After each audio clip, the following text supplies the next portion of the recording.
Good morning, eighth grade. I am sorry if I paused there at the beginning because the new software here is like you're now recording, and then it goes 3, 2, 1 later, and then I'm like, did I start now or start now? So like the first two videos, I was like, good morning, seventh grade. Then I was like, good morning, seventh grade again. So I don't really know. I don't know what's going on with the new software. I did check. I did look, but I didn't check your. Somebody said 44 ounces of coffee. It's usually about 48 if I can. When I make these videos, I have to cut down a little bit because I don't have time to go get it, but that's okay. Hey, tomorrow we will do section 3 questions, which will be just normal for you. But for the people here, they'll have those sent home today, or they'll do theirs online also. Most of you are doing a good job of keeping up, answering the questions, and even I got more of the study guides from yesterday, or on I guess what's today? I guess on Monday I had quite a few of those turned in. I've graded. Some of you didn't use complete sentences, and I put a 0 in on the. I didn't put them in my grade book. I put them in Google Classroom. That's not permanent. If you just change where you just put Comstock load, just change the silver load was called the Comstock load, and then I'll put your points in. So it's no big deal. It's not actually a permanent 0 if you didn't do complete sentences. I just need you to fix those, and we will be good to go. Okay, we'll try to be quick today so I can get that 48 ounces in if we can. Plus, I got report cards going home today. Yours should be, I don't know if we're supposed to put them in your pickup today or send them some other way home, but I will find out and tell you whenever I know. Presumably, I mean, a lot of you probably already check your grades anyway online, but if not, I'm assuming they'll be down there in the old gym lobby today. Otherwise, make sure you're writing these down, make sure they're in order, make sure they're labeled, make sure I can read them, which again, as those of you that were in 7th grade with me last year know, it doesn't take much to make handwriting that I can read, because my handwriting looks like a pen or pencil vomited on the paper or the chalkboard, or chalk on the chalkboard, I guess. So we talked on Tuesday about like the Wild West, and a lot of the Western movies and shows and what have you. Red Dead, of course, is probably the most famous for people your age. I played it too. But that idea of the Wild West, we tried to look at how accurate is that, and the answer is, unlike a lot of things we talk about, the portrayal you get is actually pretty true. It was nuts. It was a group of basically 16 to 40-year-old men all gathered together, and like I said on Tuesday, we don't always make great decisions, and I include myself in that, of course. But bar fights and constant squabbles over found gold or not found gold, and all that stuff with the saloon doors that swing in and out and all that good stuff. That's all pretty accurate, really. It was like that, and the idea of people just trying to figure out their own government as they go is in a lot of ways the story of America, but this is the same thing on a much smaller scale and on a much more informal scale. Like, they were more worried about trying to find gold than they were about actually who's going to be the law enforcement. A lot of times they just picked like Wild Bill Hickok, who could just shoot people the best, which is not really a good way to pick people like that. Today we're going to talk about another part of that, which is the cowboy part of that, which is ranchers and farmers.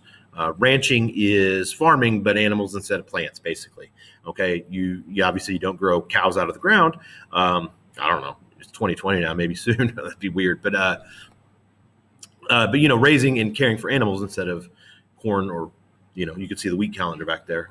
It's wheat this month. But anyway, so cattle were not native to different types of cattle, but specifically longhorns, which is the official. Well, this is the new software's mirrored image. I always move the wrong way. Which is the official. It's the University of Texas. That's their team name. They're the Texas Longhorns. That's their motto. They've got a cow with big horns on the helmet. They do this. They say hook 'em horns whenever they score a touchdown, or whenever they, just greet each other a lot of times. But you can Google a longhorn and Google Images and just see when we say the prominent horns means huge, and they're for real. They're huge. And so they thrived on the land of what we now call Texas, and what we now or what even then was called Mexico. Texas was too, but it wasn't necessarily ours that whole time. But we fought a war with Mexico and claimed Texas, so it had become a state by now. And so basically, the problem is the biggest cities in the United States are all in the east, and specifically the northeast. There are some big southern cities in the east, Atlanta, of course, and Charleston, South Carolina, and now Miami, although Miami wasn't as settled as it is now. But the biggest cities, the biggest markets on the East Coast are either in the middle of the United States or in the northern half. That would be, you can think of those on your own, but New York and Boston and Philadelphia and Washington, D.C. and Pittsburgh and Baltimore and so on.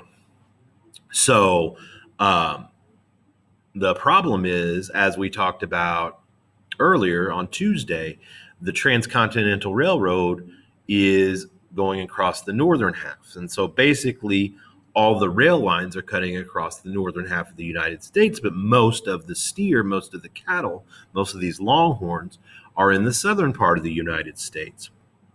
And so how are we going to get them there? They do not have trains, and that train tracks, I should say, that go all the way down into Texas.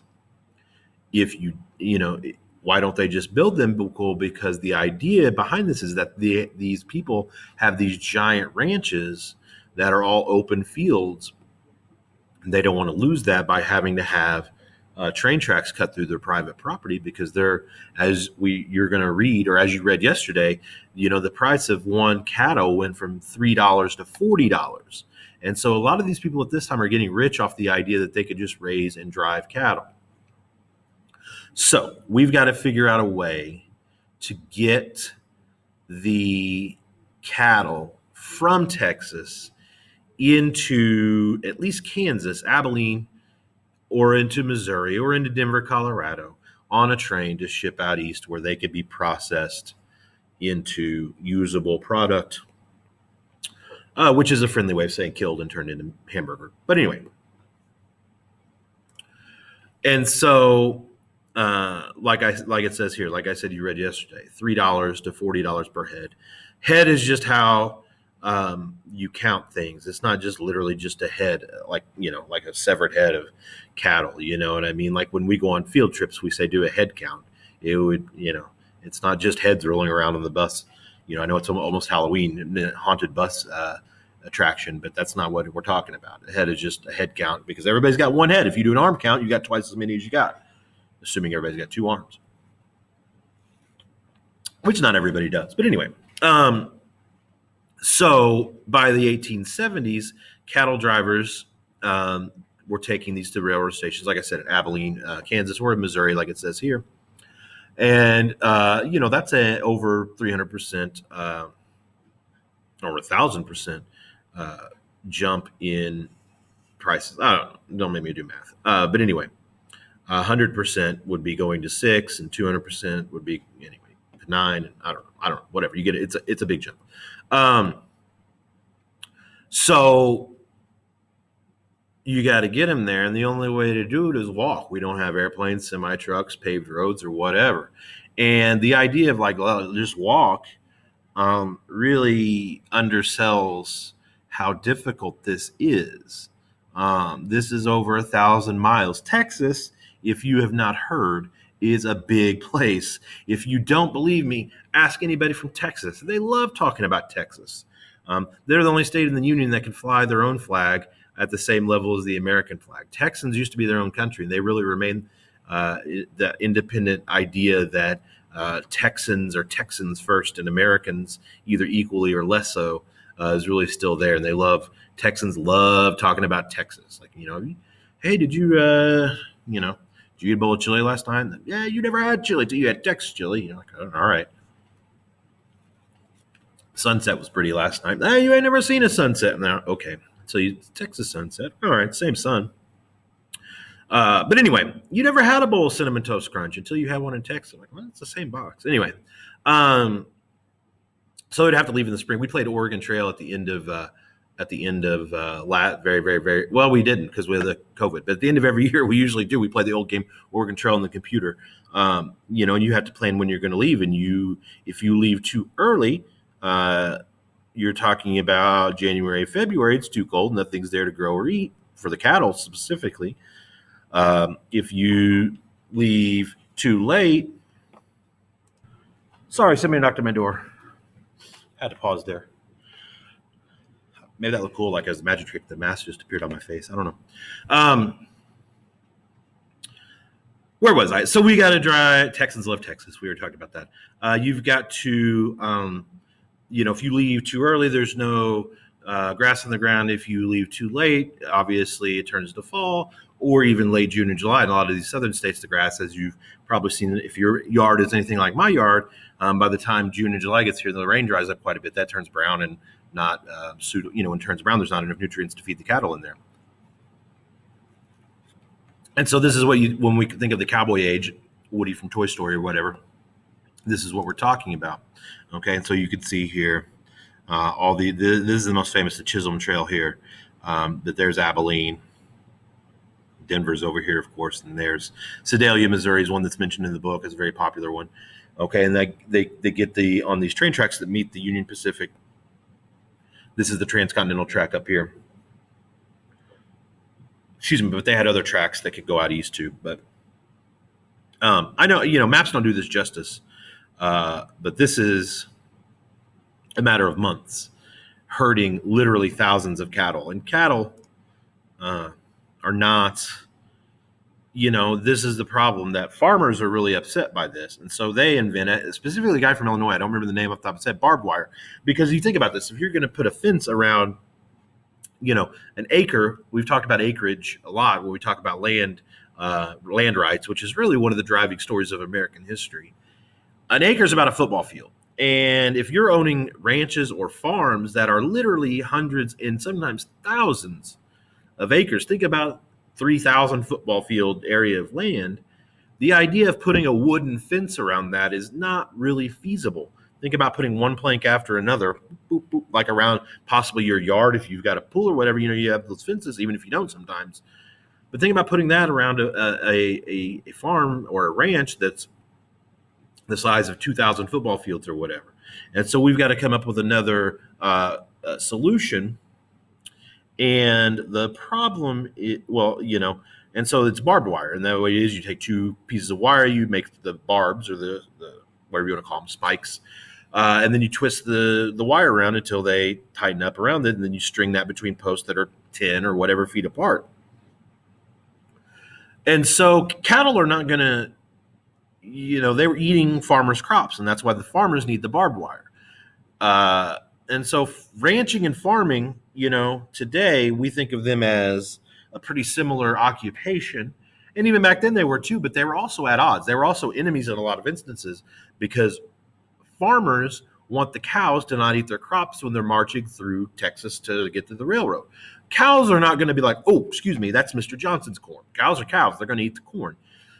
Okay. And ranchers are the opposite. They don't want the fields to be sanctioned off or sectioned off, I guess I should say, by barbed wire, because then they can't go from, here to here. They have to go whoop, whoop, whoop, whoop, whoop, whoop, whoop, whoop. And this trip that already takes most of the spring and all of the summer and part of the fall is now impossible.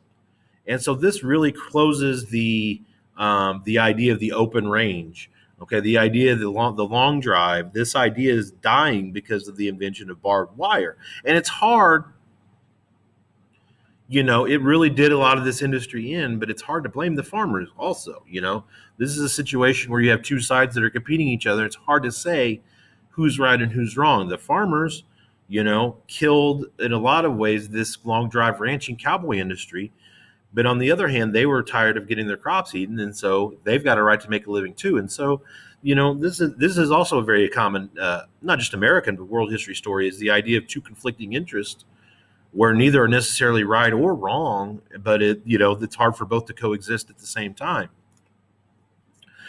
Anyway, we'll talk more about, the idea, basically we worked around it. We figured out a way to get once the open range was closed, getting those railroads in and buying private property from people became a little bit more of a feasible possibility, and people were more willing to sell to get the railroads in there. And so they, obviously you've eaten a hamburger, probably, some of you might be vegetarian, I don't know, but we still have the beef industry. So it didn't kill it off, but it killed off this idea of the cowboy in the open range. Homestead Act, again, 160 acres, an acre the size of a football field. That's a big hunk of land for basically filing a form with the government for $10. But a homestead doesn't mean you get the land. It means you have to work on the land. You have to cultivate it. You have to use it for a certain period of time, usually 5 years, to be able to own it. Let's see if I can shrink my head a little. It was already the small size. Let's get it out of the way up here. All right, I'm up top now. Anyway.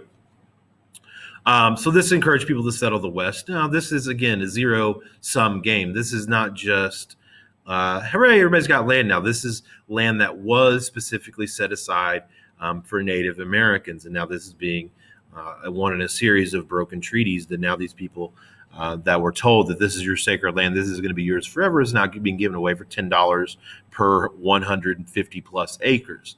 And again, $10, of course, as I'm constantly reminded by students, rightfully so. That was a lot more money back then, but this is still, it cost usually over $1,000 to $3,000 per acre per land here in Southern Illinois, which is not necessarily highly sought after land. If you're going to buy land in like San Diego or whatever, you're going to pay even more than that. So it's still $10 is something that everybody could afford. Not everybody, but almost everybody. But the sod in the Great Plains is not like grass that you have in your yard. You go out in your yard and you grab a handful of grass, it pulls up, you got a handful of grass. This sod, the root system is so deep and so thick that it would literally, if you could cut through, it would pull up and roll up like carpet, which is cool to look at. You can buy this at landscaping places. Some of your parents might have done that. These big rolls of sod that you could plant on your, you can plant, football fields do this all the time. They unroll them just like pieces of carpet and the roots take hold. You've got to do a process to get them to do it. You got to take care of it. But it's difficult to farm, especially in 50, 60, 70. So farmers become known as sod busters. Also, the problem is that there's not enough rain and too much rain, which I know sounds pretty stupid. But if you want farmland, you need a consistent, steady supply of water. And so what you get in a lot of these areas in Oklahoma, Colorado, and those areas out west is no rain for months, making it incredibly difficult for anything to grow. And then a whole giant, incredible storm all at once, which is not what you want if you're trying to farm. Oklahoma, Kansas is famous, Missouri, even into southern Illinois, is famously called Tornado Alley. And so, like I said, whenever the rains came, it wasn't just a steady, nice, pleasant rain to water the plants. It was a chaos storm of, constant tornadoes. There's no trees out there, which is a problem for if you want to build a house or whatever. And locust. I mean, I don't know, sometime probably in class, watch America the Story of Us. You could probably Google or YouTube that and watch that on your own if you want. But a lot of people don't understand. Like we see locust or, cicadas, which are similar. They're not exactly the same thing, but they're pretty close. You'll see the shells on the side of trees or whatever. But in a lot of these instances, these were clouds that would literally block out the sun. And they would eat like 195+% of a field. Like they were just a literal plague that would wipe out everything. And so it's not just, we got a bug problem. It was like our whole corn crop is gone. So they developed new methods of farming called dry farming, where they would plant the seeds deeper in the ground to use groundwater coming up instead of rainwater coming down to water the plants. New plows to dig into that sod. African Americans moved out west because they wanted to get away from former, or at that time, current slavery. This is all before, during, and after the Civil War. So it depends on what period of time you're talking about, but mostly after. But they want to get out of the South, after the Civil War, when they're no longer, some slaves escaped before the Civil War, but they want the freedom to work, and I'm not going to say like racism didn't exist out west, because of course it did, but you could make a living in a way that everybody, if you could get the cattle in, people would pay you for the cattle. And that was, that's what a lot of people, that's what they want, is just to be treated as equals. They were called Exodusters. There's a play on words because of the book of Exodus, which is about the Jews' escape from slavery in Egypt in the Bible, and also the idea that this is the dusty plains. Those long jackets are called dusters, so it's kind of wordplay anyway.